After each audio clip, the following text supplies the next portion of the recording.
ಆಹ ದೊರಕಿದೆ ರುಚಿ ಸವಿಯಲು.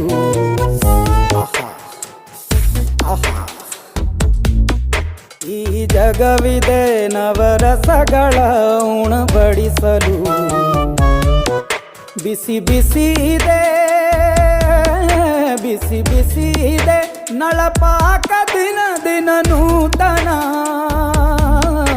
ಈ ಬಿಸಿಯುವಾರುವ ಮೊದಲೇ ಎಲ್ಲರ ಜೊತೆಯೇ ಮೆಲ್ಲುವ ಕಲೆಯ ಜೀವನ ಜನುಮವೇ. ಈ ಜನುಮವೇ ಆಹ ದೊರಕಿದೆ ರುಚಿ ಸವಿಯಲು. ಈ ಜನುಮವೇ ಆಹ ದೊರಕಿದೆ ರುಚಿ ಸವಿಯಲು. ಈ ಜಗವಿದೆ ನವರಸಗಳ ಉಣಬಡಿಸಲು.